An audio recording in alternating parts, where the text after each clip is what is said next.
Байчечекей жыттуу каттар. Новелла. Чыгарманын автору Зинакан Пасаңова.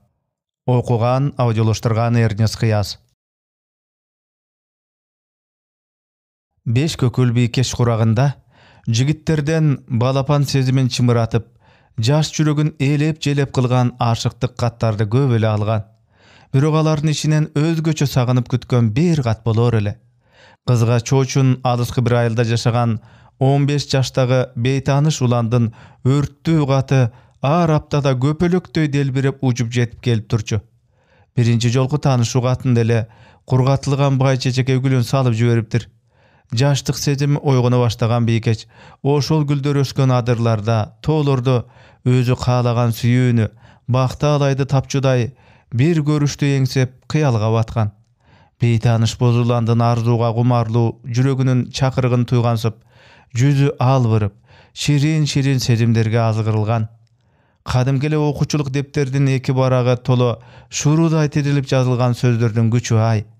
Сүрөтүндө көрелек тең туш баланын өзүнө арналган ошол сөздөрүн окуганда, кыздын жан дүйнөсү бирде деңиздин 9 валдуу толкундарындай сапырылып, бирде мемиреген тып-тынч жай түнүндө толгон айдын нурларындай аруу кусалыкка батып, ууз сүйүүсү ойгонгон.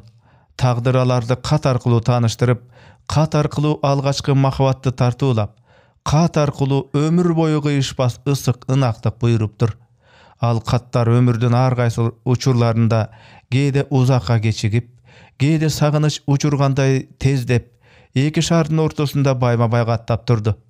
Жүрөктү толгоп күйгө салган эңсөөлөрүн, санар коолорун, бул дүйнөдөн сезип туйгандарын, азып тозгон ойлорун бири-бирине жеткирүүгө ынтызар эки жүрөктү үн алыштырган ажайып каттар эле. Өмүрдүн 15-чи жазынан таберик кылып, тумардай катып жүргөн байчечекейдин кургаган гүлдөрүн аял 20 жылдан кийин ошол гүл жыттуу каттардын ээсине көрсөттү. Кайсыл адырдын гүлү болду экен деп көздөрүнө жаш алган эркек алыста калган балалыгын сагынып тунжурап турду. Дагы 10 жылдан кийин экөөнүн сейрек, бирок унутулгус жолугушууларынын биринде эркек гүлдү сылагылап, "Мен өмүрүмдө бир гана кызга байчечекей арнагамын", деди. Чыгарманын аягы.